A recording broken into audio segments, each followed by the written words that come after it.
성경 말씀을 우리가 한 절 찾아보겠습니다. 누가복음 2장 14절 말씀. 누가복음 2장 14절 제가 읽겠습니다. 지극히 높은 곳에서는 하나님께 영광이요 땅에서는 기뻐하심을 입은 사람들 중에 평화로다 하니라. 이는 하나님의 말씀이니라. 아멘. 지극히 높은 곳에서는 하나님께 영광이요 땅에서는 기뻐하심을 입은 사람들 중에 평화라. 성탄절 단골 성경 구절이죠. 성탄절 되면은 많은 교회에서 많은 목사들이 성경 구절 갖고 설교를 합니다. 지극히 높은 곳에서는 하나님께 영광이요 땅에서는 기뻐하심을 입은 사람들 중에 평화라. 이 말씀은 구세주로서 이 땅에 오신 예수님의 알파를 말씀하시는 겁니다. 어저께 얘기했죠. 요한계시록 21장에서 하나님은 나는 처음과 나중, 시작과 끝, 알파와 오메가라. 예수님은 이 땅에 이 성탄절날 우리가 단골로 사용하는 이 말씀처럼 이 땅에 오셨잖아요. 그게 예수님이 구세주로서 이 땅에 오신 알파야. 그리고 오늘 예수님의 고난은 이 말씀을 성취하기 위한 오메가입니다. 예수님이 오셔가지고 뭐 영광 받으신 게 아니잖아요. 하나님 앞에 영광을 돌리고 우리에게 평화를 주기 위해서 이 땅에 오셨다. 그건 구세주로서의 알파입니다. 그리고 이 땅에서 33년 사시고 마지막 십자가에 달리셨습니다. 그것은 하나님의 영광이 되고 이 땅에 있는 저와 여러분에게 평화를 주시는 이 약속된 말씀을 성취하는 예수님의 구세주로서의 사역의 오메가라 하는 말씀이야. 그래서 예수님이 요한복음 12장 23절과 24절에서 이렇게 말씀했잖아요. 내가 하얀 미랄이 돼서 땅에 떨어져 죽으면은 그것이 하나님 앞에 영광이 된다. 누가복음 14절 말씀대로 하나님 앞에 땅에 떨어져 죽으면 영광이 된다. 영광을 돌렸잖아요. 그리고 이사야 53장 5절 말로 예수가 징계를 받음으로 우리가 평화를 누리게 되었다. 예수님 대신 이 십자가의 징계를 받음으로 우리가 지금 평화를 누리고 있는 거야. 그러니까 누가복음 2장 14절 말씀대로 지극히 높은 곳에서는 하나님께 영광이요 땅에서는 기뻐하심을 입은 사람들 중에 평화로다. 예수님이 십자가를 지심으로 말미암아서 이 말씀을 성취하신 겁니다. 그래서 구세주 예수님의 사역의 알파와 오메가, 그것이 누가복음 2장 14절의 말씀이다. 이렇게 말씀을 드릴 수가 있습니다. 그런데 이 누가복음 2장 14절 말씀을 다시 한번 우리가 주목을 해보세요. 예수님의 고난, 이 예수님의 고난은 아무에게나 그 고난의 효력이 주어지는 것이 아닙니다. 저와 여러분이 교회 나와서 예수님이 날 위해서 십자가를 졌대. 그리고 뭐 십자가 타령하고 눈물 몇 방울 흘렸다. 그렇다고 해서 예수님의 이 십자가 고난의 효력이 우리 것이 되는 것이 아니라는 거죠. 예수님의 고난은 선택받은 자에게만 주어지는 평화입니다. 잘 들으셔야 돼요. 선택받은 자에게 땅에서는 기뻐하심을 입은 사람들 중에 평화로다. 모든 사람의 평화라고 말씀하지 않았습니다. 땅에서는 하나님이 기뻐하심을 입은 사람들이 있는데 그 사람에게만 적용되는 평화라 그 말이야. 그렇다면은 누가 하나님이 기뻐하시는 사람이냐? 이 예수님의 고난의 효력이 나에게 적용되는 땅에서 선택받은 하나님이 기뻐하신다 이렇게 인정하신 사람은 도대체 누구냐 하는 말씀이죠. 골로새서 1장 24절이 그 답입니다. 예수님은 우리를 위해서 고난을 조금 남겨놨다 그렇게 말씀하십니다. 그리스도의 남은 고난이 있는데 이 고난은 교회를 위해서 오늘 자기 육체에 채우는 사람, 예수님이 남겨놓으신 고난이 있는데 그 고난을 예수님이 나 때문에 저렇게 죽으셨다 그걸 생각하고 정신 차려가지고 교회를 위해서 자기 육체에 남겨놓으신 고난을 즐겁게 채우는 사람, 그 사람이 오늘 하나님께서 기뻐하시는 이 땅에 있는 사람들이야. 그 사람들에게만 예수님의 고난을 통한 평화가 효력을 발휘한다는 거죠. 아무나 예수님의 고난을 통해서 하나님이 기뻐하시는 그러한 이 평화의 기쁨을 맛볼 수 있는 자가 아니라는 것입니다. 예수님이 남겨놓으신 고난, 교회를 위해서 우리 각자의 육체에 채우라고 남겨놓으신 고난, 이 고난을 우리가 즐거운 마음으로 받아들일 때에 예수님이 주신 고난이 우리에게 능력이 되는 겁니다. 이게 능력이 된다는 거야. 성경에서는 다른 말로 뭐라고 그랬느냐? 야, 예수님의 고난은 저와 여러분에게 갑옷이라 그랬어요. 갑옷. 베드로전서 4장 1절을 보면은 이렇게 베드로 사도가 말씀했습니다. 그리스도께서 이미 육체의 고난을 받으셨으니 너희도 같은 마음으로 갑옷을 삼아라.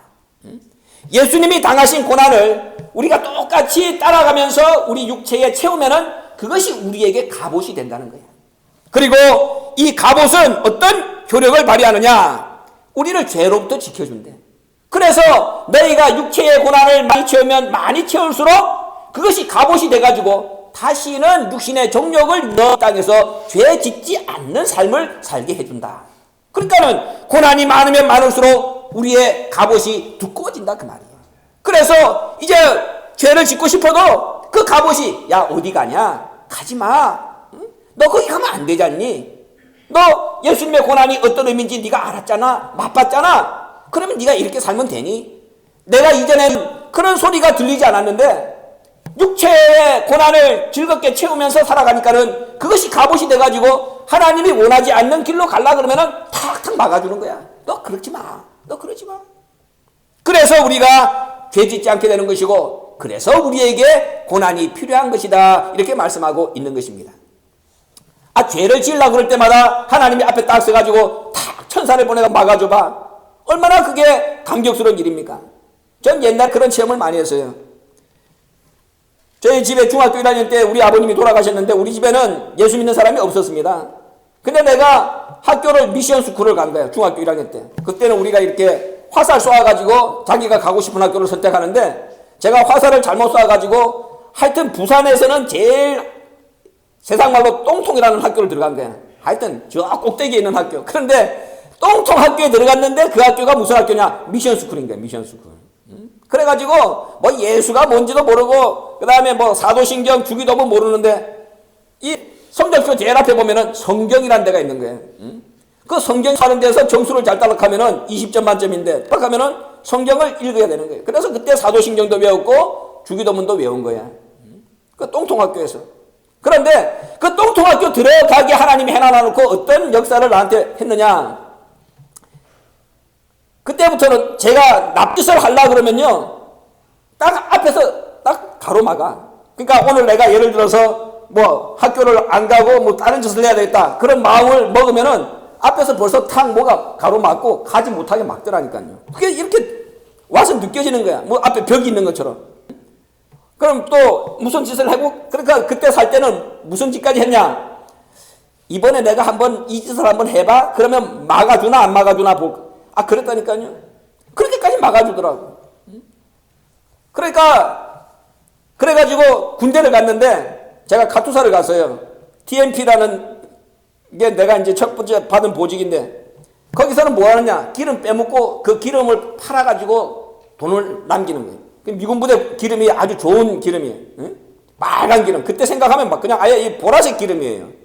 근데 그 기름을 갖다가 저기 기름을 섞어서 파는 한국 장사꾼들한테 갖다 주면은 그때 돈으로 14,000원을 받았어요. 80년도에. 그러면 이 사람들은 거기다 그 기름하고 다른 걸 5배를 섞어가지고 장사를 하는 거예요. 근데 그 한 통을 14,000원을 주는 거예요. 14,000원. 그런데 내가 군대 들어가자마자 쫄다고 아닙니까? 그럼 위에 고참들이 야, 네 차에 기름이 가득 찼을 때 나한테 얘기해 이런다고. 근데 그때부터 나는 생각이 어떻게 됐느냐? 내가 왜 내 차 기름을 넣어주냐 이러는 거야. 내가 혼자 빼먹지. 그래가지고 고참을 따라 딱 이제 OJT를 하러 가는 거예요. 따라가면은 고참이 이제 어떻게 하는 걸 딱 봤어. 내가 저렇게 하면 되겠구나. 그래가지고 그날 밤에 내가 이제 스텝 듀리를 들어가는데 가가지고 앉아가지고 오늘 밤에 이제 기름 생각만 하고 앉아있는 거야. 야, 이거 빼먹으면 14,000원, 14,000원. 그런데 그때마다 가야지 하는데 이쪽에서는 가면 주고 이러는 거야. 근데 이쪽에서는 야, 가야지 14,000원이 어디냐? 이러는 거야. 근데 이쪽에서는 지금까지 하나님이 막아줬다 그랬잖아요. 너 가면 안 돼. 가면 큰일 나. 근데 14,000원에 눈이 뒤집혀가지고 그날 밤에 14,000원 받으려고 간 거야, 밤에. 길도 잘 모르는 길을. 응? 제가 하여튼 운전이나 이런 거 할 때 저는 좀 이게 내 숙달된 사람이 아니에요. 그러니까는 운전 면허증 따고 난 뒤에 내가 사고를 얼마큼 냈느냐. 하여튼 날아가는 새까지도 차로 치웠다니까는. 그런 사람이 이제 돈 10,000원 빼먹겠다고 밤에 이제 운전을 하러 간 거예요. 가는데 웬걸 절반도 못 가가지고 사람을 쳤어요. 사람을. 왜? 몰래 가가지고 기름을 빼먹으러 가니까는 이 헤드라이트를 환하게 켜가지고 갈 수가 없잖아요. 그러니까는 미등을 켜가지고 간 거야. 가다 보니 사람 갔는지 안 갔는지 모르고 빼가지고 떠버렸어. 여자를 하나. 여자가 여기 이제 반창고 붙였는데 나중에 그 반창고 붙이는데 반창고 값을 얼마 줬느냐? 그때 돈으로 200만 원.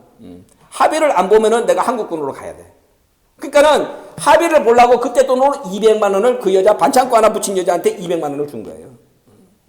근데 분명히 하나님은 나보고 가지마. 가면 너 사고나 분명히 얘기했거든. 근데 한번 가보자. 뭐 설마. 가다가 웬걸 그냥 가다가 쳐가지고 14,000원 받아먹으려다가 200만 원을 날려버린 거예요. 그러니까 하나님이 그렇게 막아준다니까. 그러니까 저와 여러분이 이 고난이라고 하는 것을 즐거운 마음으로 내 갑옷으로 삼기만 하면은 하나님이 여러분들이 다시는 죄 짓지 못하도록 그렇게 막아주겠다. 베드로전서 4장 1절에 그렇게 약속을 했습니다. 여러분들이 근본 고난 주간에 내가 교회 가서 한 가지 배운 것이 있다면 내가 이 고난을 내가 지금까지는 힘들다 어렵다 그래가지고 회피했는데 이 고난을 내가 내 육체에 채우면은 그것이 나에게 갑옷이 된다. 그거 한 가지 배운 것만 해도 어딥니까? 그러니까 여러분들이 이 고난을 외면하지 말고 고난을 즐거운 마음으로 우리 각자 자신의 육체에 채우면은 어떤 죄가 오고 어떤 사단과 어떤 어둠이 와서 내 영혼을 무너뜨리게 한다 할지라도 하나님이 지금까지 받았던 그 고난을 갑옷 삼아서 나를 지켜준다. 내 영혼을 지켜준다. 여러분들 믿으시고 감사한 마음으로 여러분들의 삶에 찾아오는 고난을 여러분들의 몸에 즐겁게 채우시길 부탁을 드립니다. 오늘은 고난주간 6째 날 순환의 날입니다. 우리 주님께서 철저하게 세상과 또 사랑하는 제자 그리고 온 인류로부터 외면을 당하고 버림을 받고 순환을 당하신 날입니다. 마태복음 26장 56절을 보면은 제자들은 예수님이 잡히자마자 도망을 갔어요. 성경 보면은 이해가 안 되는 것도 있죠. 제자 중에 한 사람은 옷 대신에 이불을 둘둘둘둘 말고 있다가 근데 예수를 잡아가면서 그 사람도 제자라고 해서 붙잡으니까는 그 이불도 팽개치고 빨가벗은 몸으로 도망간 제자도 있어. 마가복음에 보면은 그게 아마 마가야. 그렇게 제자들은 혼비백산에서 다 도망갔습니다. 그러나 예수님은 이미 예수님이 잡히게 되면은 제자들이 가장 먼저 예수님을 버리고 예수님을 혼자 둔다는 사실을 요한복음 16장 32절에서 이미 예언을 했습니다. 보라 너희가 다 각각 제 곳으로 흩어지고 나를 혼자 둘 때가 오나니 벌써 왔도다. 예수님은 제자들이 뭐 지금은 예수님 내가 뭐 죽는데도 같이 가고 오게도 같이 가고 나는 예수님을 절대 배신하지 않습니다. 그렇게 입에 침이 마르도록 제자들이 앞다퉈 갖고 얘기를 했지만은 예수님은 믿지 않았다는 거죠. 이미 앞날을 다 보시는 예수님, 야 너희가 지금 큰 소리 쳐도 얼마 안 가면은 나 혼자 내버려두고 다 뿔뿔이 도망가. 예수님이 그렇게 예언하신 대로 제자들은 예수님을 혼자 내버려두고 다 도망갔습니다. 예수님이 잡히는 예수님의 고난이 시작되는 장면을 보세요. 기가 막히죠. 사랑을 입었던 제자 가룟 유다 어떻게 예수님을 잡으러 온 사람들한테 넘겨줍니까? 서로가 가서 암호를 짰어. 뭐라고 짰느냐? 그 지금 예수를 잡으러 온 로마 군병들은 예수가 누군지를 몰라. 그러니까는 가룟 유다가 뭐라고 얘기했냐면은 내가 가가지고 입 맞추는 사람, 그 사람이 예수야. 그 사람을 잡아봐. 3년 동안 하늘의 말씀으로 사랑을 받은 가룟 유다가 예수님의 입에다가 거짓으로 입을 맞춤으로 말미암아서 예수님의 고난은 시작됩니다. 누가복음 22장 47절 말씀을 보면은 유다가 예수께 입을 맞추려고 가까이 하는지라 예수께서 이르시되 유다야 네가 입맞춤으로 인자를 파느냐. 사랑의 메시지, 구원의 메시지가 선포되었던 예수님의 거룩한 입술입니다. 그런데 그 입술에 지금 거짓 입술, 배신의 입술이 포개지고 있는 거야. 예수님의 입에서는 사랑의 메시지, 인간을 구원하는 생명의 메시지가 선포된 이 거룩한 입인데 거기에다가 예수를 팔아먹는, 스승을 팔아먹는 이 가증스러운 이 거짓된 입술이 거기 포개지고 있는 순간이에요. 예수님의 마음이 얼마나 민망했겠습니까? 얼마나 민망했겠어? 여러분들이 서로 사랑하는 사람들끼리 입 맞출 때 좋지. 그잖아? 서로 사랑도 안 하는데 하나는 잘생기고 하나는 진짜 어글이다. 그러면 그 입 맞추고 싶은 생각이 납니까? 그잖아? 남자나 여자나 서로가 사랑할 때 입 맞추는 거잖아.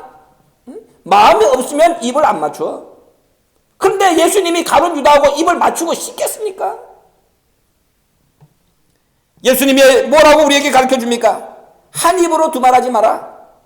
한 입으로 찬송과 저주를 내지 마라. 우리가 찬송을 부르는 사람들이 저주하는 말을 하면 안 된다는 거야.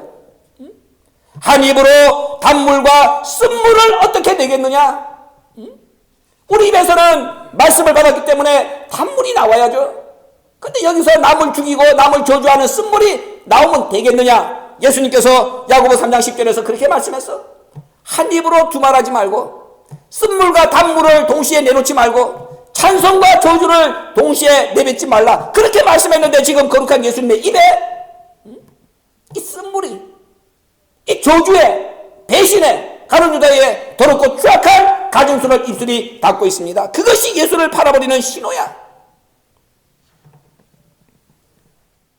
생명의 말씀을 얻어먹은 저와 여러분의 입술입니다. 그잖아요. 생명의 말씀을 얻어먹고 생명의 말씀을 전하라고 하나님께서 우리의 입술을 말씀으로 지져줬어. 이사야 6장을 보면은 하나님이 단쇠를 가지고 와가지고 이사야 선지자의 입술을 지져주잖아요. 지금까지는 네가 나쁜 말하고 하나님의 말씀과 상관없는 그저 남을 죽이는 말을 내뱉은 입이라. 그렇지만은 내가 하나님의 말씀으로 네 입을 지져준다. 저와 여러분이 다 그렇게 이 더러웠던 입이 하나님의 말씀으로 지져졌어. 깨끗하게. 그런데 그런 깨끗하게 지져진 우리 입에서 남을 저주하고 남을 미워하고 남을 시기하고 남을 질투하고 또 남에게 또 해를 끼치는 말을 한다. 가룟 유다와 똑같은 죄를 짓는 겁니다. 로마서 16장 16절에서 사도 바울은 우리 보고 거룩하게 입맞춤으로 서로 무난하라 이랬습니다. 뽀빠라는 말이 아닙니다. 거룩하게 교회 나와서 거룩하게 입맞춤으로 서로 무난하라. 뽀빠라는 얘기가 아니라 너희가 같은 말씀으로 하나님의 똑같은 말씀을 받아 먹었다면 너희가 같은 마음을 가져야 되고 같은 뜻을 품어야 되고 같은 사랑, 같은 온유함을 가져야 된다. 그것을 서로 공유하라. 그렇게 말씀한 거예요. 거룩한 입맞춤, 서로 무난하라. 그런데 지금 이 가룟 유다는 예수님의 거룩한 입술에다가 배신의 입술을 포개고 있으니 예수님의 마음이 얼마나 아프시겠느냐. 가룟 유다만 생각하지 말고 오늘 이 말씀대로 살지 못하는 저와 여러분, 우리의 입을 통하여 저주가 나올 때마다 이 가룟 유다의 입술을 생각해야 됩니다. 그러라고 오늘 고난주간에 예수님이 그런 모욕을 당하신 거예요. 포승줄에 묶여갑니다. 마가복음 14장 44절 말씀을 보면은 내가 입 맞추는 자가 그이니 그를 잡아 단단히 끌고 가라. 이게 가룟 유다 입에서 나온 무서운 말입니다. 그저 자기가 입 맞추는 것만 해도 그래가지고 예수가 누구라는 정보만 흘려준 것만 해도 우리가 들을 때 가슴이 섬뜩한데 자기 스승 예수님을 잡아갈 때 야 그분 보통이 아니다. 그러니 너희가 섣불리 어눌하게 묶었다가는 도망가. 그러니까는 예수를 잡아갈 때에 단단히 묶어갖고 끌고 가라. 왜 이렇게 말을 했겠습니까? 예수님이 어떤 분이라는 것을 이미 가룟 유다가 체험했어. 누가복음 4장 29절 말씀 보면은 예수님이 이사야 61장 말씀 딱 읽으시고 뭐라 그럽니까? 야 오늘날 이 말씀이 너에게 응하였느니라.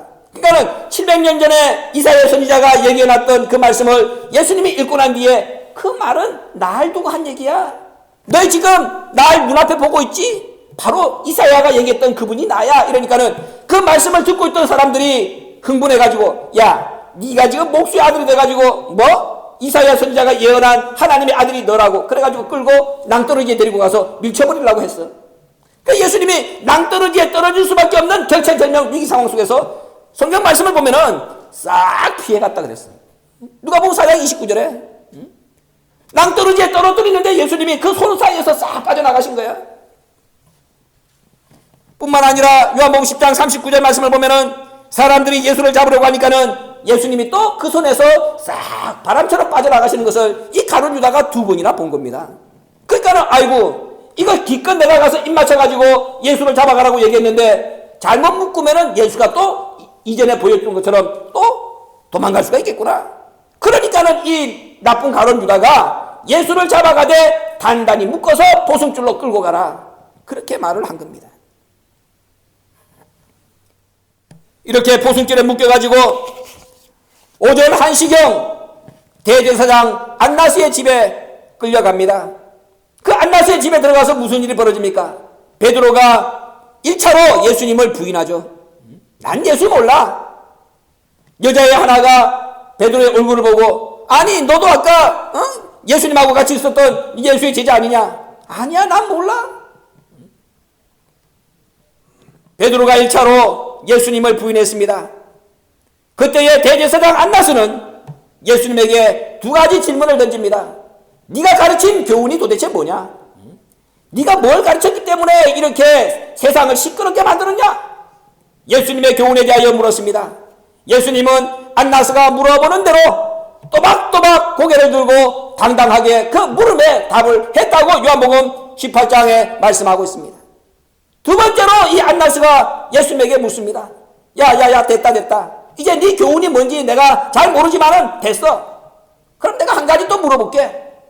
네 교훈은 내가 잘 알겠는데 그러면은 네가 이 땅에서 3년 동안 그렇게 시끄럽게 그 교훈을 전하면서 네가 뭐 내가 듣기로는 뭐 어중이 떠중이 갈릴리 바다의 어부 12명 끌고 다니면서 제자 삼았다며? 야 예수야 그러면은 그렇게 네가 애지중지 키웠던 12제자 지금도 너를 믿고 따르고 있느냐? 요한복음 18장 19절에서 안나스가 예수님에게 제자들에 대하여 물었다고 성경은 분명하게 말씀하고 있습니다. 네가 그렇게 힘줘갖고 하나님의 나라에 대하여 자신있게 나에게 설명하고 있는데 좋아 다 좋아. 그러면은 그 말씀을 3년 동안 받았다고 하는 그 제자들을 지금 어디 있냐? 너 믿고 따르고 있니? 요한복음 18장 19절에서 안나스가 예수님에게 그렇게 물었다고 성경은 말씀하고 있습니다. 예수님이 당신의 교훈에 대하여 하나님의 나라에 대하여 물을 때는 고개를 딱 들고 당당하게 다 답변을 했는데 지금 제자들은 다 도망가고 없지 않습니까? 네 제자가 지금도 너를 믿고 따르고 있냐고 묻는 그 질문 앞에는 예수님이 고개를 들 수가 없잖아요. 고개를 숙이고 아무 답변도 못하고 땅만 쳐다보고 계신 예수님의 모습을 생각을 해보세요. 오전 2시경에는 안나스의 집에서 다시 대제사장 가야바의 집으로 끌려갔습니다. 왜 안나스와 가야바가 이렇게 탁구치듯이 서로 왔다 갔다 하게 만들었느냐 예수님을. 예수를 죽이는 죄를 찾을 수가 없어. 그러니까 어떻게 하면 법적으로 우리가 걸리지 않고 이 예수를 우리가 십자가에 내몰 수 있을까? 합법적인 방법을 찾기 위해서 서로 모략을 꾸미기 위해서 서로가 왔다 갔다 한 거예요. 가야바의 집에서 베드로가 2번째 예수님을 부인하고 3번째 예수님을 부인합니다. 그런데 베드로의 입에서 3번째 예수님을 부인하는 그 부인의 말이 떨어지자마자 닭이 울었고 그때 예수님의 눈과 베드로의 눈이 마주쳤다고 누가복음 22장 61절은 정확하게 기록하고 있습니다. 주께서 돌이켜 베드로를 보시니 아까 베드로가 누가복음 22장 31절에서 예수님이 그랬죠. 야 사단이 밀 까부르도 하려고 널 청구했다. 베드로야 널 내놓으라고 사단이 얘기했는데 내가 내놓지 않을 수가 없다. 나는 자신 있게 내가 3년 동안 베드로에게 말씀을 가르쳤기 때문에 베드로는 넘어지지 않을 거야. 그랬더니 사단이 나한테 뭐란 줄 아느냐? 야 그래도 한 내놔봐. 나는 우리 쫄병들 다 예수 니한테 내줬잖아. 그러니까 네 쫄병들이 가가지고 귀신들을 다 굴복시켰다고 누가복음 10장에 자랑했지? 그럼 나도 마지막으로 네 제자 한번 시험해보자. 내놔. 사단이 예수님한테 그렇게 청구를 한 겁니다. 네 수제자 한번 내놔봐라. 예수님이 안 내놓을 수가 없잖아요. 사단이 밀 까부르도 하려고 너를 청구했다. 그러니까는 사단이 청구했기 때문에 예수님이 베드로를 내줬어. 그런데 이미 베드로는 쳤습니다. 쳤어. 이미 사단에게 먹혔어. 그런데도 예수님은 다 보고 이미 먹힌 걸 알고 베드로한테 베드로야, 네가 사단이 청구했는데 너 지금 나는 널 위하여 기도할 수밖에 없다. 너는 돌이킨 후에 네 형제를 굳게 해야 된다. 그렇게 얘기했는데도 불구하고 예수님이 말씀하시는 의도가 무엇인가를 깨닫지 못한 이 어리석은 베드로는 아이고 예수님 그런 말씀 마세요. 내가 오게도 예수님하고 함께 가고 내가 죽는데도 예수님하고 함께 할 준비가 이미 끝났습니다. 뭘 섭섭하게 나를 갖다가 배신자 취급을 하십니까? 예수님이 그때 뭐라고 그럽니까? 네가 오늘 닭 울기 전에, 닭이 3번 울기 전에 네가 나를 배신하리라. 어리석은 베드로는 자기가 이미 사단의 먹이가 되었다는, 사단에게 먹혔다는 사실을 알지 못했습니다. 근데 예수님은 이미 힌트를 줬어. 어디에서 우리가 그 힌트를 알 수가 있습니까? 누가복음 22장 31절에서 예수님이 베드로를 부를 때에 뭐라고 부릅니까? 베드로야 베드로야 라고 부르지 않았습니다. 뭐라고 부릅니까? 시몬아 시몬아. 시몬아 시몬아. 시몬은 베드로가 예수님을 처음 만났을 때에 가지고 있던 세상의 이름입니다. 시몬. 그 시몬을 예수님을 만나니까 예수님이 베드로로 바꿔준 거야. 요한복음 21장을 보세요. 베드로가 예수님을 3번 부인하고 난 뒤에 갈릴리 바다에서 예수님을 새로 만났잖아요. 그때 예수님이 베드로 보고 뭐라고 물어봅니까? 시몬아, 요한의 아들 시몬아, 네가 나를 사랑하느냐? 요한의 아들 시몬아, 네가 나를 사랑하느냐? 요한의 아들 시몬아, 네가 나를 사랑하느냐? 3번 묻잖아요. 그때 뭐라고 그래요? 요한의 아들 시몬이라 그랬지 베드로냐? 그렇게 말해요. 3년 동안 네가 나한테 말씀을 받았지만은 네가 나를 부인하고 사단의 먹이가 된 것은 3년 공부한 것이 꽝이라는 말이에요. 다시 시작하자. 그래서 베드로라고 말하지 않고 시몬아. 근데 오늘 누가복음 22장 31절에서 사단이 청구했을 때에 이미 예수님은 베드로가 사단에게 먹혔다는 것을 아시고 시몬아 시몬아 이렇게 말씀하신 거예요. 근데 어리석은 베드로는 몰랐다는 것이죠. 오늘 저와 여러분도 마찬가지입니다. 자기 신앙이 어떤 상태인지, 자기 믿음의 수준이 어느 정도인지 이미 예수님은 다 아시고 말씀하는데도 불구하고 그 예수님 앞에 베드로처럼 눈 딱 뜨고 오게도 같이 가고 죽는데도 같이 갈 테니까는 나를 뭘로 보십니까?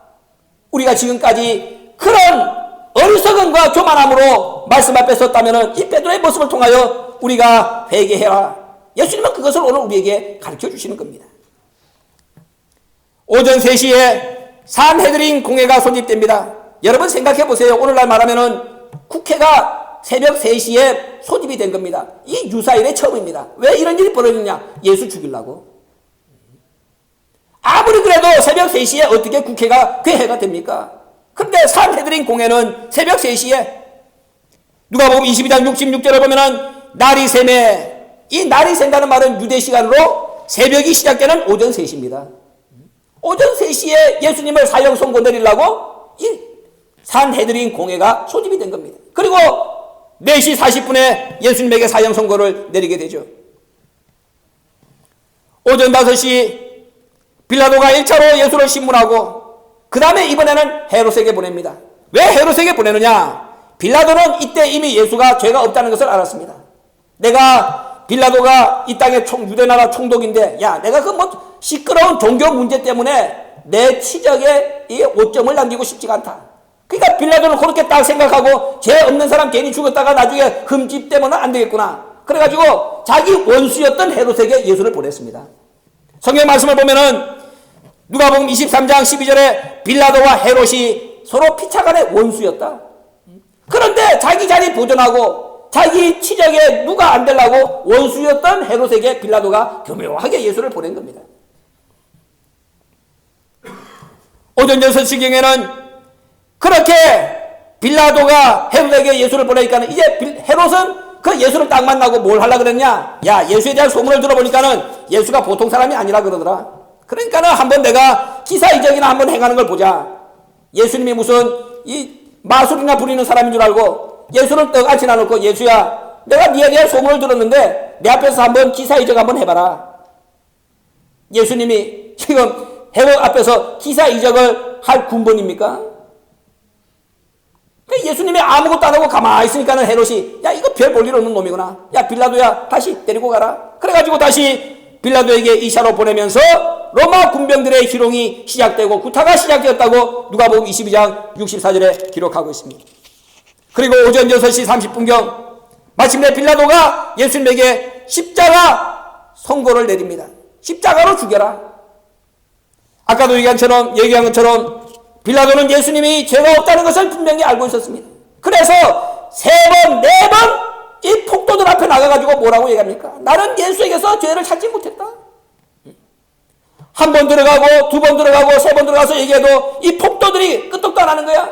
너 만약에 예수를 십자가에 못 박지 않으면은 너 가이사의 충신이 아니라고 그럴 거야. 협박합니다. 그래 고민해가지고 또다시 들어가가지고 예수가 죄가 없는데 어떻게 할까? 마침 그때에 빌라도의 아내가 사람을 보냈습니다. 여보, 내가 어젯밤에 꿈을 꿨는데 저 사람이 의로운 사람이래. 내가 꿈에 계시를 받았는데 저 사람 괴롭히면 안 된대. 그러니까는 내 마음을 생각해서라도 그 사람 죄 없다고 생각하면 놔줘. 빌라도의 아내가 빌라도에게 그렇게 요청을 했습니다. 빌라도가 순간으로 마음이 흔들렸죠. 그런데 그때 무슨 소리가 들렸느냐?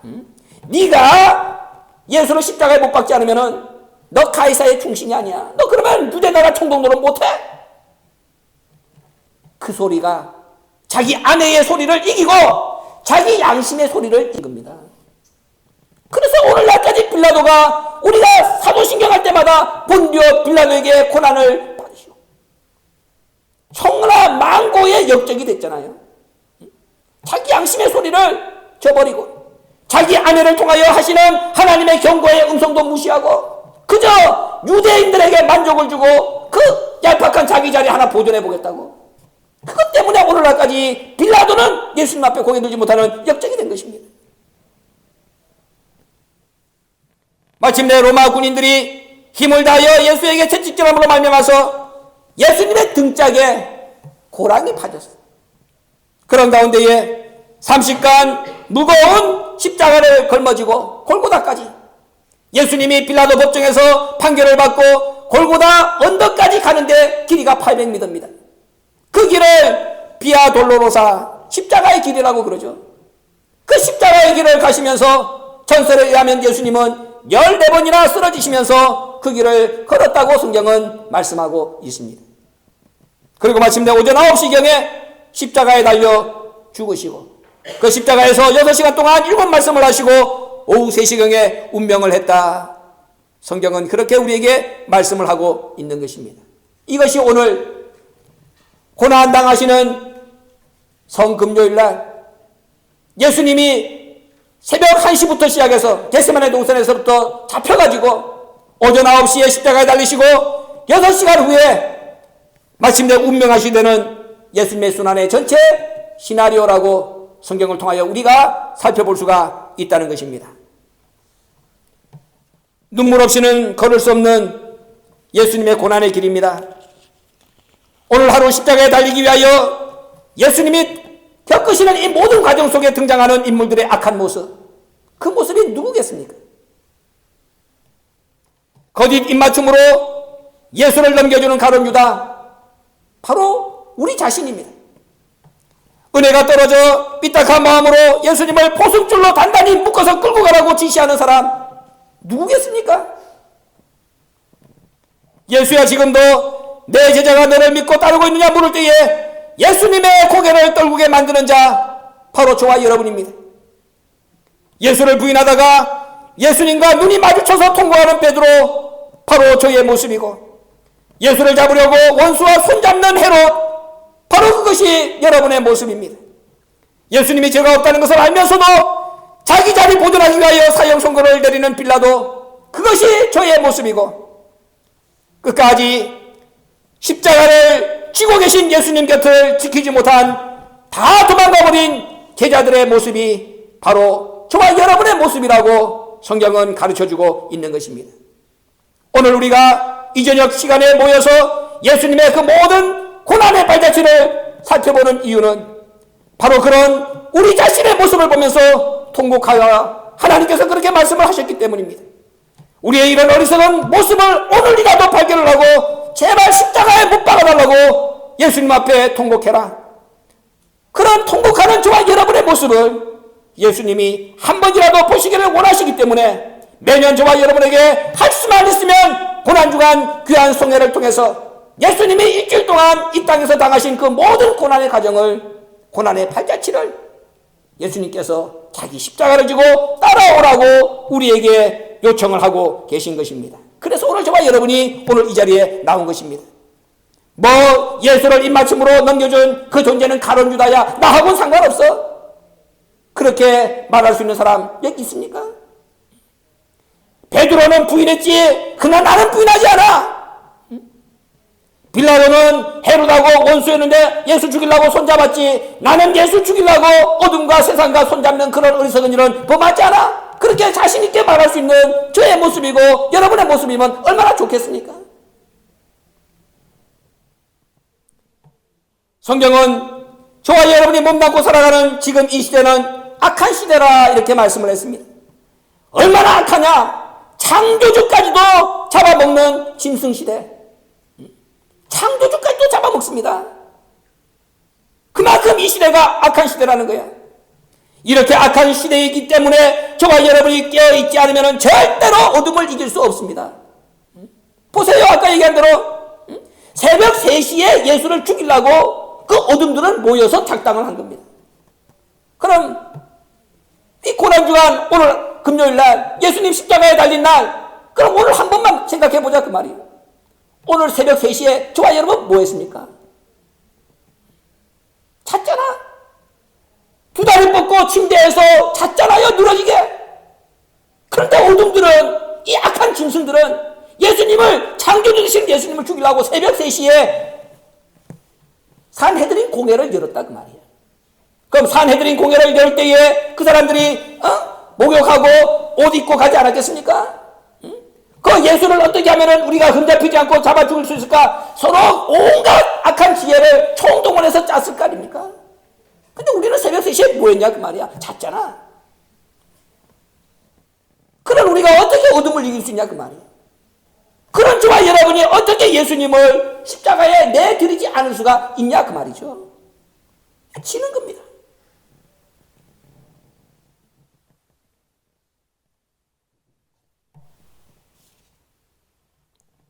금번 고난주간 집회를 통해서는 예수님이 십자가상에서 하신 말씀 한 말씀 한 말씀을 우리가 분석해서 되새겨보는 시간을 가지고 있습니다.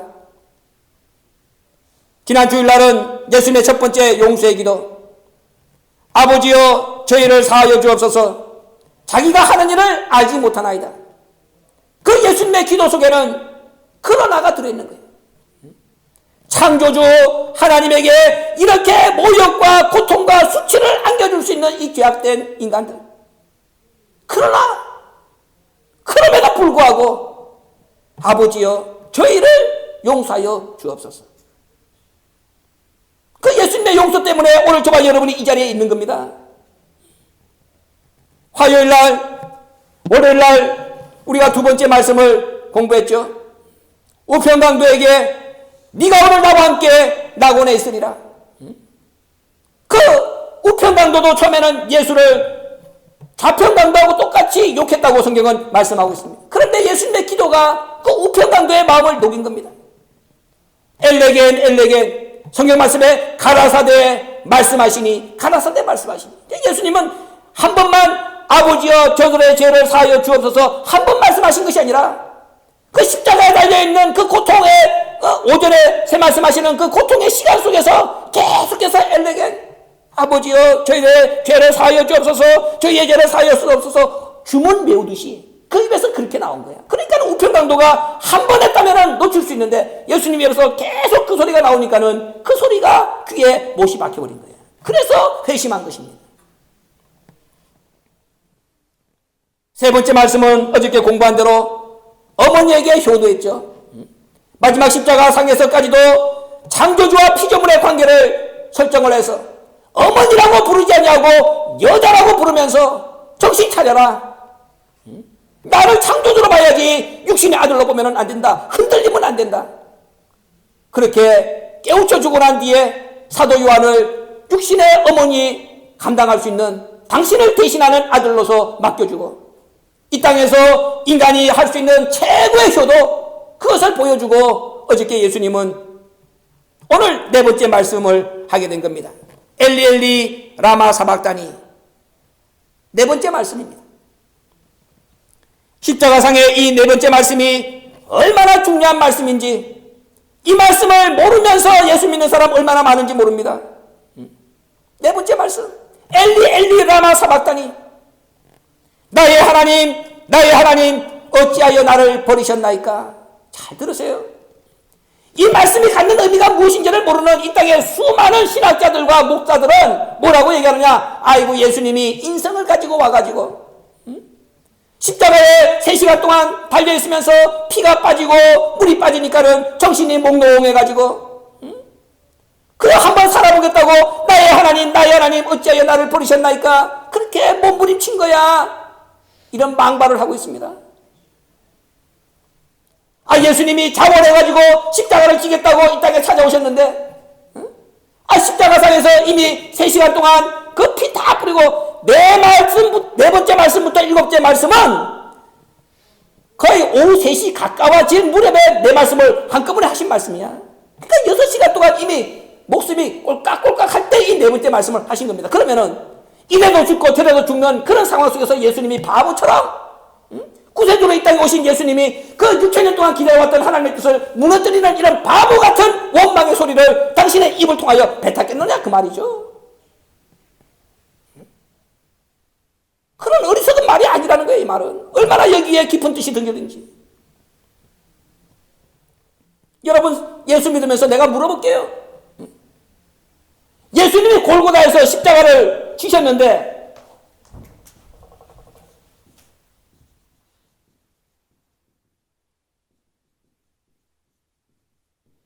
예수님이 죄인이야. 예수님 하나 십자가 서면 되는데 왜 예수님 좌우편에 또 십자가가 섰냐 그 말이야. 생각해 보세요. 예수 믿으면서 이거 한 번도 생각 안 해보고 믿었다. 회개해야 됩니다. 왜 예수님이 만고의 죄인으로서 예수님 십자가만 닮으면 되는데 왜 예수님이 죽는 데에 옆에다가 이 액세서리 2 십자가가 거기 섰냐 그 말이야. 왜 예수님 죽는데 십자가가 3개가 필요했냐 그 말이야. 알지 못하면서 전부 가보면 다 십자가 3개 갖다 박아놨더라고. 십자가가 그냥 당연히 3개인 줄 알아. 예수님이 하나님이기 때문에 갈 때에 좌우편에 오른쪽 왼편에 쫄다고 하나씩 하나는 오른팔 하나는 왼팔 야 내가 힘이 드니까는 십자가 양쪽에 2개 있어야 되겠다. 그래서 하나님이기 때문에 온딱지 있으라고 십자가가 3개 선 것입니까? 아닙니다. 예수 믿으면서도 왜 예수님이 구세주고 십자가 하나면 되는데 옆에 왜 좌우에 같이 덩달아 십자가가 3개 서야 되는지 이유를 모르고 믿는 사람이 99.9%야.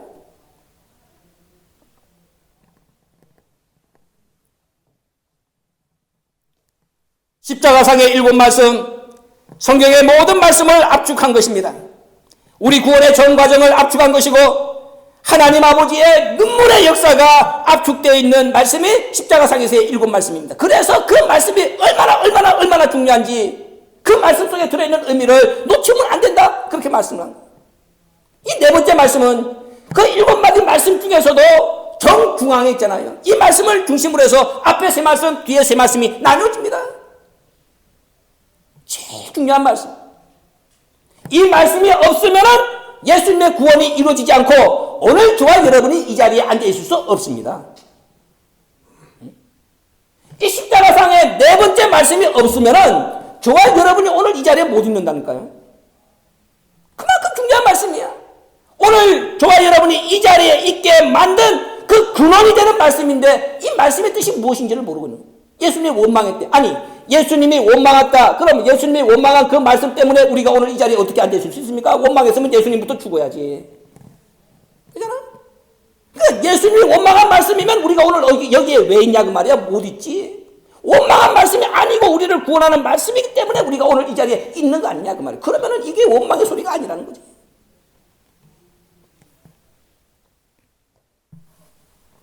이 말씀은 원망의 절규가 아닙니다.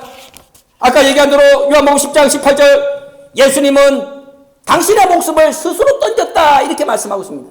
내 목숨을 아버지가 빼앗아간 게 아니다. 나는 내 목숨을 스스로 던졌다. 그러면은 스스로 당신의 목숨을 던진 예수님께서 마지막에 나의 하나님 어찌하여 나를 버리셨나이까라고 원망하면은 예수님이 뭐가 됩니까? 성경 말씀이 뭐가 됩니까? 거짓말이 되지 다. 스스로 버렸다 그래 놔놓고 여기 와가지고는 어찌하여 나를 버리셨나이까 그래봐. 원망이라면은 성경 앞뒤가 안 맞잖아요. 예수님은 평상시에 이미 내가 십자가를 진다. 예수님은 평상시에 이미 한두 번 얘기한 게 아닙니다. 마태복음 16장 21절에 내가 고난을 받고 죽임을 당하고 제3일에 살아난다 제자들에게 가르쳤습니다.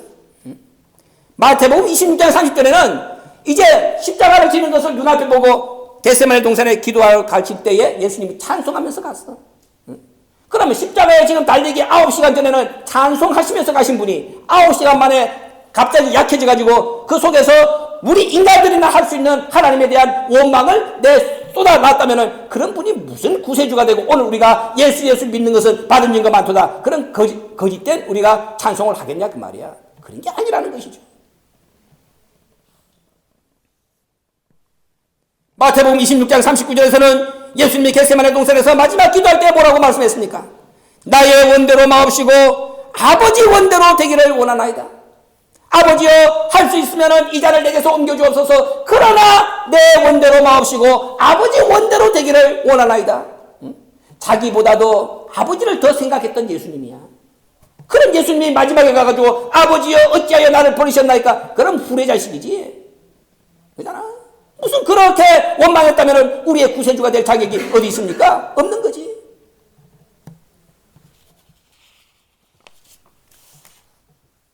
예수님의 이 네 번째 말씀은 원망의 소리가 아니라 탄원의 소리입니다.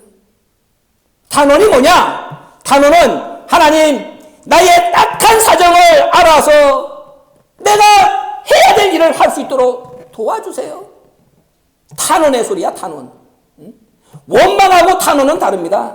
같은 말이라도 그 속에 믿음과 찬송이 빠지면 원망이 되지만은 같은 말이지만 거기에 믿음과 찬송이 들어가면 그건 탄원이야.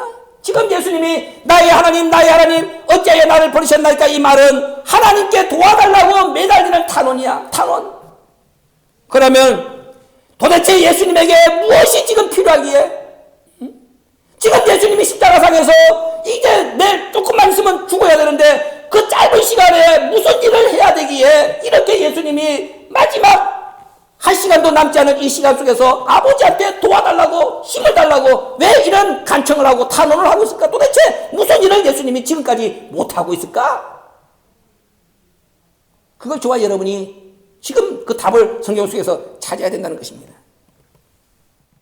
도대체 예수님이 이 땅에서 구속사역을 완성하기 위해서는 해야 될 일이 있는데 도대체 지금 십자가에서 피를 다 쏟는 이 마지막 순간까지 하지 못한 일이 도대체 무엇일까? 도대체 무슨 일을 지금 못하고 있기 때문에 세상 말로 똥줄이 타가지고 아버지 보고 이렇게 도와달라고 마지막으로 탄원을 하고 있을까? 그 답을 지금 저와 여러분이 함께 찾아보려고 그럽니다. 자, 누가복음 13장을 찾아봅니다. 잘 들으세요. 그래, 오늘 잘 들어야 앞으로 여러분들이 어디를 가든지 간에 십자가가 3개가 있으면은 남들은 몰라. 한번 물어보세요. 아이고 집사님, 아이고 권사님, 아이고 장로님, 저기 왜 십자가가 3개 서 있습니까? 그러면 아마 그 사람도 그럴 거야. 야, 예수님이 죽을 때 십자가가 3개였어. 예수님이 십자가 하나, 우편강도 십자가 하나, 좌편강도 십자가 하나, 그것도 몰라? 그래 얘기할 거야. 그러면 여러분들이 야, 속으로 그러세요.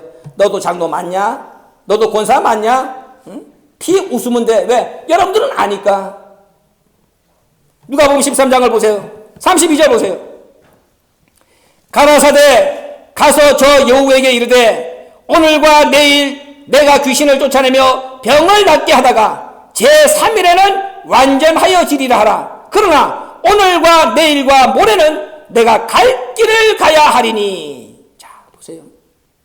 예수님이 내가 오늘과 내일과 모레 이 3일 길을 가야 된대. 그래야 뭐라고 그랬습니까? 그래야 제3일에 완전하여진다.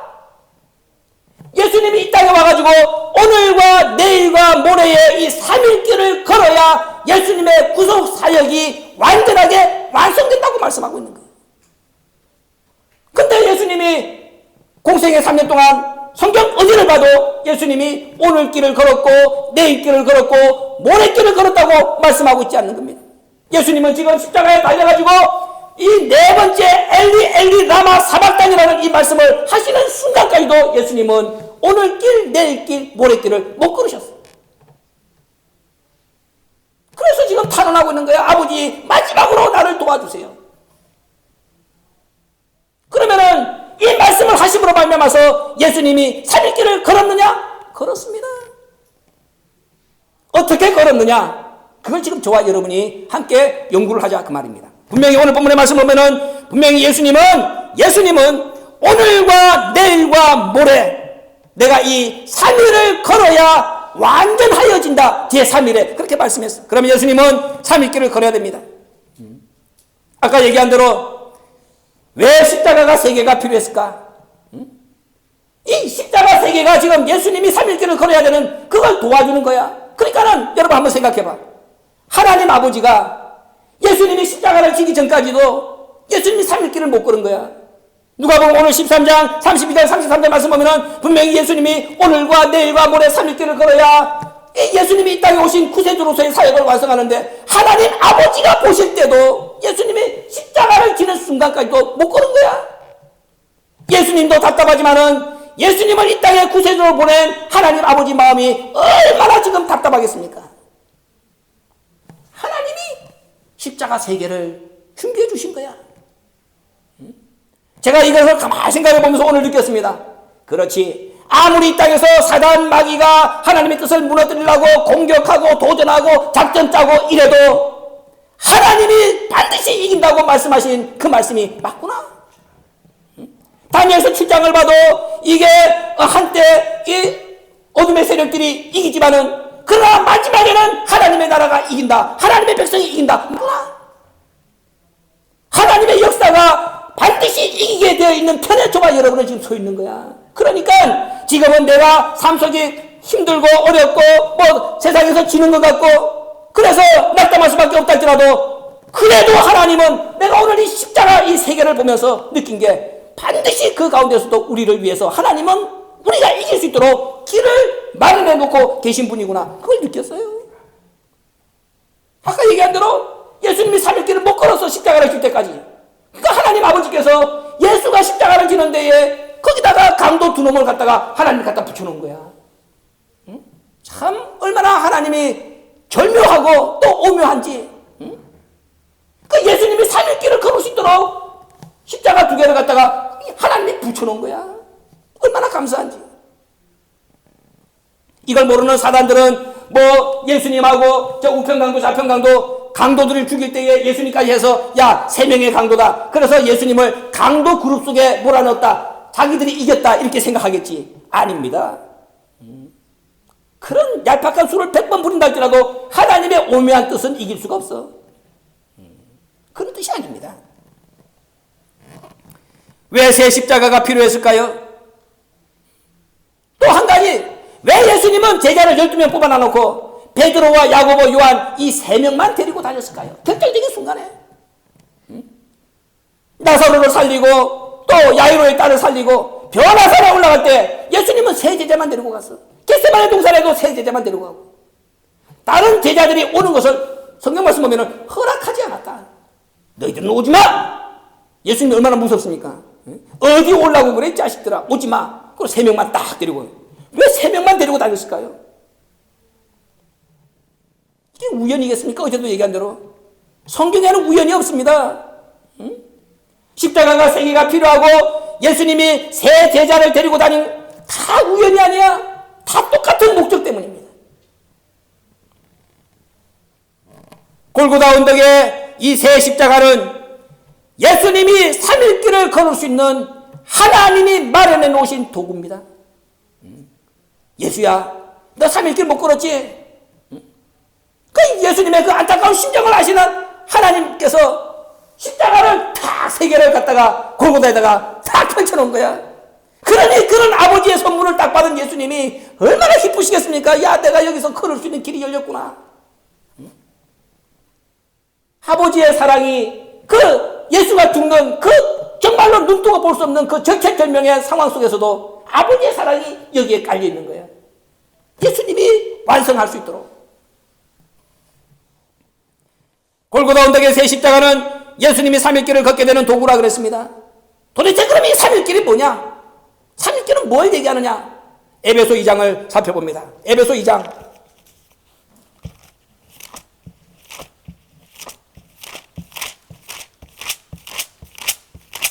자, 12절부터 보세요. 11절부터 보세요. 에베소 2장 11절부터 16절, 17절까지 보겠습니다. 자, 보세요. 제가 읽을 때니까 천천히 읽을 테니까 잘 보세요. 그러므로 생각하라. 너희는 그때의 육체로 이방인이요 손으로 육체에 행한 할례당이라 칭하는 자들에게 무할례당이라 칭함을 받는 자들이라. 무슨 말이냐면은 쉽게 얘기하면은 이스라엘 백성들은 선민이고 나머지는 이방이다, 그렇게 생각하면 되는 거야. 그때에 너희는 그리스도 밖에 있었고 이스라엘 나라 밖의 사람이라. 약속의 언약들에 대하여 외인이요 세상에서 소망이 없고 하나님도 없는 자이더니 이제는 전에 멀리 있던 너희가 그리스도 예수 안에서 그리스도의 피로 가까워졌느니라. 무슨 말이냐면은 지금 이스라엘 백성이 있고 이방이 있는 거야. 이스라엘은 하나님 앞에 선민입니다. 그러니까는 하나님 입장에서는 지금 가까이 있는 사람이야. 예수님 가까이. 이방인은 이거는 지옥의 땔감이었으니까는 이거는 먼 데 있는 사람이야. 예수님 입장에서 이스라엘 백성들은 그래도 자기 백성 아닙니까? 그러니까 가까이 있는 사람이고 이방 사람들은 예수님이 없어. 약속도 없고. 그러니까 이스라엘 바깥에 있으니까 먼 데 있는 사람이야. 그런데 예수님은 이 땅에 오셔갖고 무슨 일을 해야 되느냐? 가까이 있는 사람과 먼 데 있는 사람을 예수님은 다 구원해야 돼. 다 구원해야 되는 거야. 응? 그잖아요. 봐, 보세요. 그 다음에 13절. 이제는 전에 멀리 있던 너희가, 우리가 언제 이스라엘 백성하고 가까워졌습니까? 우리는 멀리 있던 존재들이지. 응?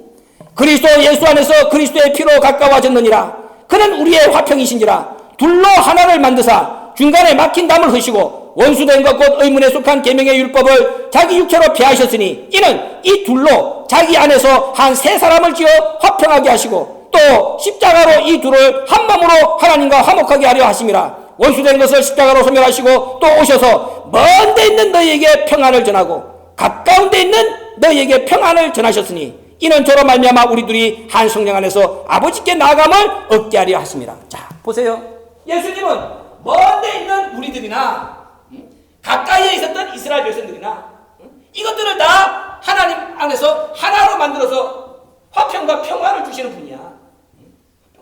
그러니까는 예수님 입장에서 예수님은 언제나 오늘이잖아요. 히브리 13장 8절 보면은 예수님은 어제나 오늘이나 영원토록 동일하다. 예수님은 언제나 오늘이야. 그러면 예수님의 오늘의 입장에서 가까이에 있는 이스라엘 백성들은 내일이야. 그리고 더 멀리 있는 이방인들은 모레야. 그러니까는 오늘 이 땅에 오늘의 말씀을 오신 예수님이 가까이에 있는 이스라엘 백성, 내일에 위치해 있는 사람과 멀리 있는 이방 사람들, 모래에 위치해 있는 사람을 다 구원하기 위해서 예수님이 오늘과 내일과 모레길을 3일길을 걸어야 된다. 그렇게 말씀하시는 거예요. 그래야 예수님 뒤에 이스라엘 백성들을 구원하고 내일을 구원하고 멀리 있었던 우리, 모래에 있었던 우리가 이 예수님으로 말미암아서 오늘 구원을 받았기 때문에 오늘 저와 여러분이 이 자리에 있다 그 말이야. 그러니까 아까 얘기한 대로 네 번째 말씀, 엘리 엘리 라마 사박다니, 이 말씀 때문에 우리가 지금 이 자리에 있게 됐다 그 말이지. 그러면은 어떻게 먼 데 있는 사람과 가까이에 있는 사람, 또 내일에 위치해 있는 사람과 모레에 위치해 있는 사람이 이 십자가 속에서 하나가 되게 되었느냐, 그걸 이제 공부를 하자 그 말이죠.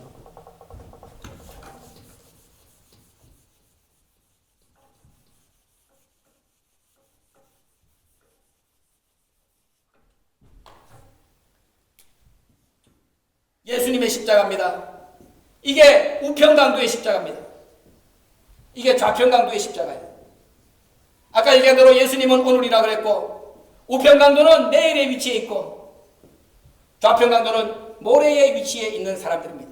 그런데 이 예수님이 오늘과 내일과 모레를 그런가 말은 예수님이 이 오늘이라고 하는 이 오늘을 우편강도에도 줘야 되고 좌편강도에도 줘야 돼. 그래서 우편강도도 오늘이 되고 좌편강도도 오늘을 받으면 예수님이 3일길을 다 그런 것이 되는 거야.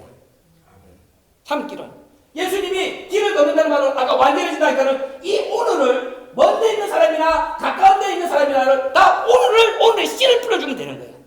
오늘이란 씨를. 자, 그러면은 어떻게 예수님이 십자가상에서 이 일을 하게 됐느냐? 자, 보세요. 첫째로 지난번에 얘기했던 누가복음을 찾아봅니다. 23장.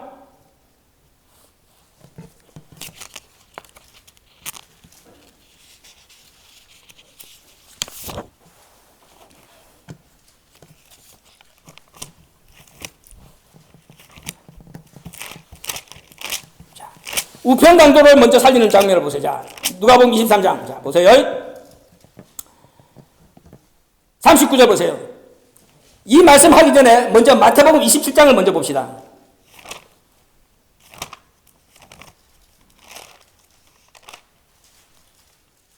44절 보세요. 처음에는 우편강도 좌편강도가 다 똑같이 예수를 욕했습니다. 자, 보세요. 함께 십자가에 못 박힌 강도들도 이와 같이 욕하더라. 얘 분명히 강도들도 하니까 둘 다야. 강도들도 예수님한테 욕을 했습니다. 그러니까 우편강도 좌편강도가 처음에는 다 똑같이 욕을 했어. 그러다가 어떤 일이 벌어지느냐. 자, 누가복음 23장 39절 보세요. 달린 행악자 중 하나는 비방하여 가로되, 이게 좌편강도입니다. 네가 그리스도가 아니냐? 너와 우리를 구원하라 하되, 그냥 좌편강도는 아까 먼 데 있기 때문에 계속해서 예수를 욕하고 있는 거야. 그런데 그 다음 보세요. 하나는 하는 거, 이 우편강도야. 하나는 그 사람을 꾸짖어 가로되, 내가 동일한 정죄를 받고서도 하나님을 두려워 아니하느냐? 우리는 우리의 행한 일에 상당한 보응을 받는 것이니 이에 당연하거니와 이 사람의 행한 것은 옳지 않은 것이 없느니라 하고 가로되, 예수여 당신의 나라에 임하실 때에 나를 생각하소서 하니, 예수께서 이르시되 내가 진실로 내게 이르노니 오늘 네가 나와 함께 낙원에 있으리라. 자, 보세요. 처음에는 우편강도와 좌편강도가 예수를 다 욕을 했어요. 이렇게 망이 없어. 그런데 그러다가 예수님이 계속해서 용서의 기도를 하니까는 우편강도가 마침내 마음의 문을 열었습니다. 그래가지고 오히려 좌편강도를 향해서 우편강도가 책망해. 네가 어떻게 예수님한테 그럴 수가 있느냐? 하나님을 두려워하지 않느냐? 그렇게 책망하고 난 뒤에 우편강도가 뭐라고 얘기하느냐? 예수여 당신의 나라에 임하실 때에 나를 생각하소서 그러는 거야. 그러니까 나를 당신의 나라 천국에 들어갈 수 있도록 해달라 그 말이지. 그러니까 예수님께서 네가 오늘 나와 함께 낙원에 있으리라. 우편강도가 예수가 누구라는 것을 알았습니다. 하나님 나라의 주인이라는 것을 알았어. 천국의 주인이라는 것을 알았어. 그러니까는 예수님께서 오늘이라고 하는 것은 천국 백성들이 갖는 선물인데, 우편강도가 예수가 천국의 주인인 줄 알았으니까는 예수님이 우편강도에게 오늘을 준 거야. 네가 오늘 나와 함께 낙원에 있으리라. 우편강도에게 예수님이 가지고 있는 오늘을 준 거야. 그러니까는 예수님은 이 오늘의 위치에서 여러분들 이해 쉽게 하게 하려면은 예수님이 중앙에 있다가 이 오른쪽으로 야 십자가 바꾸자 하고 여기로 내려오신 거야. 그리고 우편강도 보고 너 여기 가 있거라. 왜? 예수님이 오늘 자리에 오늘 받았으니까 너 여기 가 있거라. 그리고 예수님이 이제 여기 예수님이 우편강도 자리에 내려온 거야. 그러니까 내일의 위치에 예수님이 내려온 거지. 근데 우편강도가 이제 여기 간 거야. 우편강도가 오늘 딱 갖고 여기 가 있는 거야. 우편강도가. 그러면 이제 예수님이 우편강도의 자리에 딱 내려와가지고 이제는 누굴 구해야 되겠어? 좌편강도를 구원해야 될 거 아니야. 그러니까 예수님이 지금 십자가 두 개는 점령을 한 거야. 당신의 원래의 십자가와 우편강도에게 오늘을 줌으로 말미암아서 예수님이 여기 내려갔으니까는 이 우편강도의 십자가가 이제 예수님이 십자가 되시니까는 예수님이 십자가 두 개를 예수님이 확보를 한 거야. 둘 다 오늘과 내일을 예수님이 확보를 한 거야. 그러면 이제 좌편강도를 구원해야 되는데 좌편강도는 너무나도 악해. 그러니까 아까 누가복음 22장 여기 39절 말씀을 보면은 달린 행악자 중 하나는 비방하여 가로되 네가 그리스도가 아니냐? 너와 우리를 구원하라. 니하고 나하고 같이 구원하니까는 예수님도 지하고 똑같은 동료로 취급하고 있는 거야. 같은 유.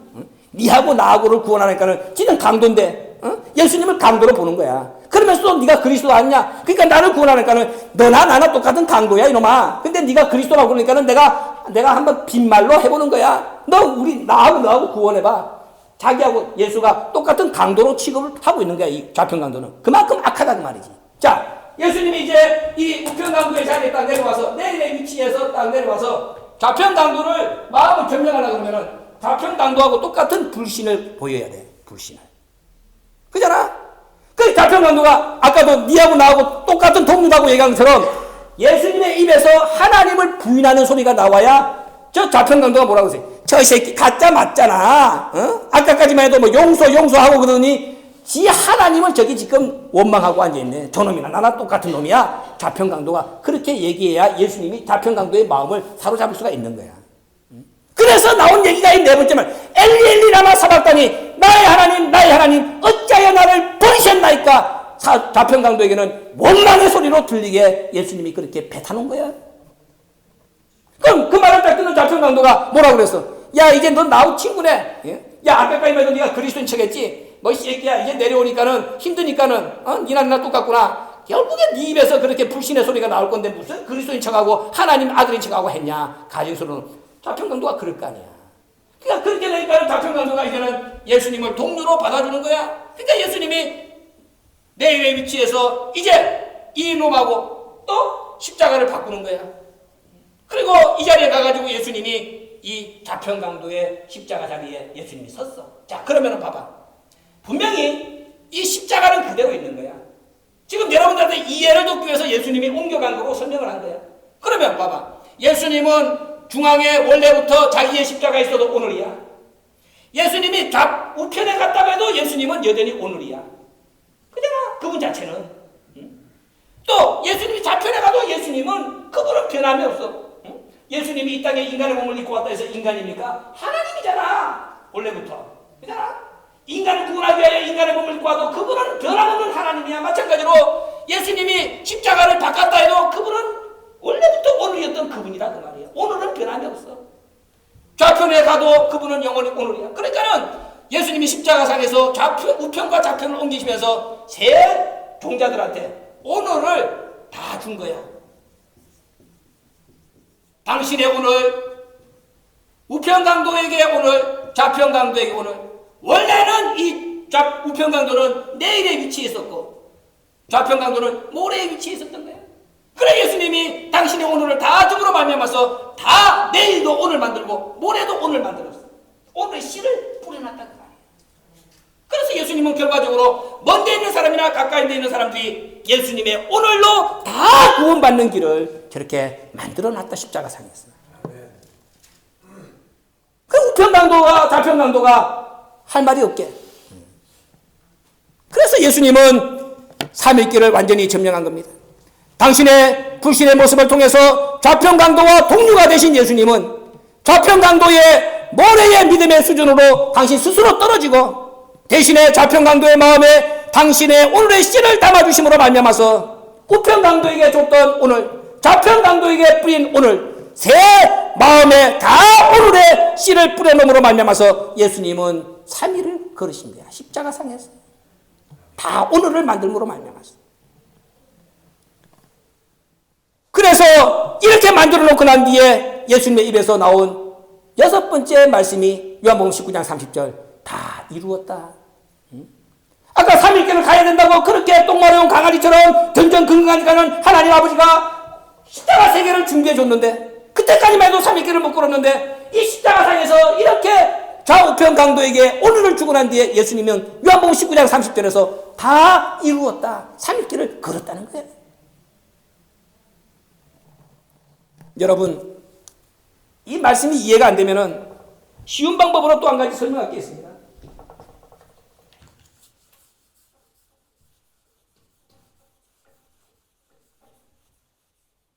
왜 예수님이 세 제자만 데리고 다녔을까요? 베드로, 야고보, 요한. 왜 이 세 제자만 데리고 갔을까? 여러분들은 내나 이 오늘이라고 하는 말은 뭐냐면 봐요. 오늘이라는 말은 내일이 없어.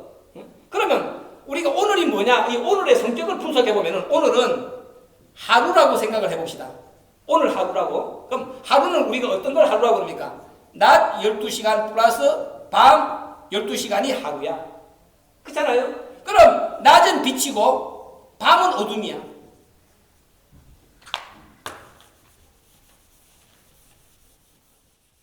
우리가 예수 믿는 이유가 뭡니까? 우리 마음속의 어둠을 빛으로 바꾸기 위해서 예수를 믿는 거야. 그잖아? 그럼 우리가 이렇게 낮과 밤이 교차되는 이런 하루 같은 존재였는데, 이거는 창세기 8장 22절 말씀을 보면 나와 있어요. 땅이 있는 동안에는 낮과 밤이 교차된대. 이 땅이 하늘 돼버리면은 낮과 밤이 교차가 안 돼. 그러면 하늘이란 말은 뭐냐? 요한계시록 21장을 보세요. 1절 보면은 새 하늘과 새 땅이라 그랬잖아. 새 하늘과 새 땅. 이 땅이 새 하늘 되는 거야. 하늘 되는 거야. 그러면은 낮과 밤이 교차되는 하루가, 이게 이제 이 밤이 없어지고 이게 어둠이 없어지고 이게 빛이 되고 낮이 돼버리면은 뭐야? 계속해서 낮 12시간, 낮 12시간, 낮 12시간만 진행되는 거야. 그러면 여기는 낮 다음에 밤이 와야 내일이 있는데, 낮 다음에 밤이 없으니까 계속해서 오늘 하루야. 이게 오늘이라 그 말이야. 이게 오늘. 어둠이 없고 밤이 없는 세계가 오늘이라 그 말이야. 영원한 오늘은 큰 하루밖에 없는 거지. 저와 여러분이 예수를 믿고 말씀을 받아가지고 우리 마음속의 밤과 우리 마음속의 어둠을 다 빛으로 정복을 해버리면은 우리가 새 하늘이 되는 거야. 새 하늘. 그러니까는 예수님은 베드로가 가지고 있는 낮과 밤, 야고보가 가지고 있는 낮과 밤, 요한이 가지고 있는 낮과 밤, 이 예수를 믿으면서도 이게 믿었다가 안 믿었다가 믿었다가 안 믿었다가 믿었다가 안 믿었다가 있잖아. 그거를 없애가지고 다 영원히 믿는 낮으로 바꿔 주려고 새 제자를 데리고 다니. 그러면은 새 제자를 데리고 다니면은 한 하루 3일을 회복하는 것이 되잖아. 그러면은 각자가 오늘이니까는 3일길을 걷는 것이 되잖아. 그래서 새 제자만 데리고 다니면서도 그들이 예수를 제대로 믿어주면은 그것이 3일길이 되는 거야. 그래서 새 제자를 데리고 나를 믿을까 싶어가지고 변화산에 데리고 가서 당신이 변화된 걸 보여주고, 또 죽은 자가 살아나면은 예수를 믿을까 싶어가지고 죽은 자를 살리는 자리에 데리고 가고, 그래가지고 세 사람의 마음속에 이 어둠을 다 빛으로 바꾸어서 한 사람 한 사람이 하루, 한 사람 한 사람이 오늘이 되기를 원하면서 데리고 갔는데 3명이 다 꽝이었다 그 말이야. 마지막 겟세마네 동산에서 기도할 때까지도 어제 얘기가 또 잤다 그 말이지. 그러니까 예수님은 겟세마네 동산까지도 3일을 못 걸으신 거지. 마지막 십자가를 질 때에 하나님께서 마지막 무기로 3가지 십자가를 중으로 말미암아서 거기서 비로소 우편 강도를 통해서 이 오늘이 나오는 길이 뚫림으로 말미암아서 마침내 자평강도에까지도 오늘이 가는. 그래서 가까이 있는 사람이나 우리 같은 먼 데 있는 사람들이 오늘 말씀을 받아서 오늘 이 자리에서 이 낮과 밤이 변한 하루의 존재가 되려고, 하나님이 예수님이 그렇게 찾으시는 하루 오늘의 존재가 되려고 오늘 이 자리에서 이 말씀을 받고 있는 거란 말이에요. 그러기 위해서 자평강도한테 예수님은 뭘 보여드리는 거야? 당신의 불신의 모습을 보여드리는 거야. 나의 하나님 어찌하여 나를 버리셨나이까? 그거는 자평강도에게 조롱을 유도하기 위해서 예수님 입에서 나온 원치 아니하는 불신의 소리야. 그런데 그 불신의 소리를 그렇게만 하면서 완전하게 불신했다는 것을 보이려고 뭘 했느냐? 나의 하나님이라고 그랬습니다. 자, 잘 들으세요. 예수님은 이 땅에 오셔가지고 당신을 보내신 하나님을 하나님이라고 부른 적이 없어. 뭐라고 불렀느냐? 아버지라고. 예수님에게 하나님은 아버지야. 그런데 예수님이 그 하나님을 하나님으로 부른 것은 하나님 아버지에 대한 불신이야. 불신. 자, 보세요. 요한복음 8장 54절.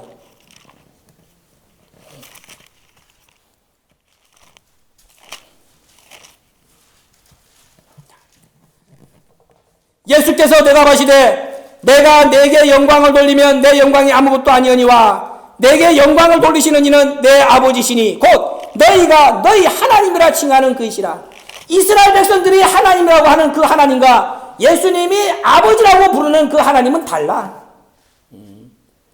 그 이스라엘 백성들은 몰라가지고 하나님 타령하는데 그 하나님은 이 땅에 오신 예수님이고 이 땅에 예수님이 오는 순간 예수를 이 땅에 보내주신 그 하나님은 아버지가 되는 거야. 그런데 그걸 몰라. 그런데 그런 걸 아시는 하나님 예수님께서 나의 아버지가 아니라 나의 하나님 한 것은 예수님이 그만큼 신앙이 뚝 떨어진 것으로 당신의 신앙을 좌평강도에게 떨어진 불신의 신앙을 보여준 거야. 그러니까 완벽하게 좌평강도에게 자신의 불신의 모습을 보여줌으로 말미암아서 좌평강도의 마음을 산 거지. 그래서 그 마음속에 오늘의 시가 들어갈 수 있고 십자가를 바꿀 수 있는 그러한 상황을 예수님이 연출을 할 수 있었다 하는 말입니다. 완벽하게. 그래서 이렇게 십자가상에서 네 번째 말씀이 엄시는 저와 여러분, 좌평강도 같은 저와 여러분, 먼데 있는 저와 여러분이 오늘 이 말씀을 받을 수가 없게 된 것이에요. 좌평강도가 예수님의 불신을 보고 예수를 자기와 동료로 받아줌으로 말미암아서 예수님의 오늘이 그 마음속에 씨가 떨어질 수가 있었고, 그래서 예수님이 3일길을 십자가상에서 완성을 하신 겁니다. 이렇게 중요한 네 번째 말씀인데 그걸 갖다가 예수님이 인성을 잊고 피가 다 빠져가지고 정신이 오락가락 해가지고 그래서 해롱해롱한 사이에 하나님 아버지 앞에 원망했다 이런 망발을 부리면은 되겠습니까? 십자가가 왜 이렇게 세계가 필요한지, 왜 새 제자를 이렇게 끝까지 예수님이 데리고 다니기를 원하셨든지 그 이유가 여기 다 들어가 있다는 것이죠. 어쨌든지 간에 오늘 저와 여러분은 이 엘리 라마 사박단이 예수님의 입에서 나온 네 번째 불신의 소리 때문에 오늘을 허락을 받았고, 오늘 저와 여러분은 이 오늘이라는 것이 온전한 어둠이 없고 밤이 없는 온전한 낮의 연속인 하루, 하나님이 원하시는 온전한 하루, 그것을 가리키는구나. 내가 내 마음속에 모든 어둠을 빛으로 바꾸고 내 마음속에 이 땅과 같은 생각, 땅에 있는 생각을 하늘의 생각으로 바뀌면은 창세기 8장 22절 말씀대로 땅에 있는 지체가 다 죽어서 하늘 것으로 바뀌어지면은 내가 비로소 하나님이 찾으시는 하루, 오늘의 주인공이 되는구나. 그때에 비로소 내가 낙원의 주인공이 되는구나. 그것을 우리가 깨닫고 이 낙원에 들어갈 수 있는 자격은 어쨌든지 간에 내 마음속에 있는 밤, 내 마음속에 있는 어둠을 낮으로 바꾸는 것, 빛으로 바꾸는 것밖에 없다. 그것밖에 없다는 것을 우리가 깨닫게 하시기 위해서 예수님은 네 번째 말씀을 선언하신 것입니다. 오늘 이 말씀 처음 들어서 어렵다 할지라도 그러나 우리가 지금 성경 말씀을 하나에서부터 여기까지 다 살펴보면서 찾으면서 했기 때문에 성경에 없는 얘기를 한 것이 아닙니다. 다시 한번 집에 가서 오늘 들은 말씀을 묵상하고 그래서 이렇게까지 하시면서 하나님이 먼데 있는 우리를 구원하시기 위하여 마지막 십자가의 길을 이렇게 전개를 하셨구나 믿으시고 이 말씀 앞에 감사하고 정말로 이 말씀을 땅에 떨어뜨리지 않기 위해서는 내가 빛된 삶, 늘 낙과 같은 삶을 살아야 되는구나 명심하시고 그렇게 힘을 다하여 살아서 예수님의 고난을 헛것으로 만들지 아니하는 진정한 말씀의 모든 귀한 자녀들 되시길 부탁드립니다. 고마우신 아버지 감사합니다. 시간이 많이 갔지만은 그래도 오늘 주께서 걸어가신 마지막 고난의 발자취를 다시 한번 생각하면서 십자가상에서 선포하신 네 번째 불신의 소리 엘리 라마 사박단이 속에 깃들어 있는 말씀의 교훈을 생각할 수 있도록 은혜 주시니 감사합니다. 우리의 삶이 이 말씀에 의지해서 영원한 빛, 영원한 낭만 있는 우리 아버지께서 찾기를 원하시는 오늘의 삶, 하루의 회복된 삶이 될 수 있도록 축복하여 주시옵소서. 예수님의 이름으로 감사기 돌리옵나이다. 아멘.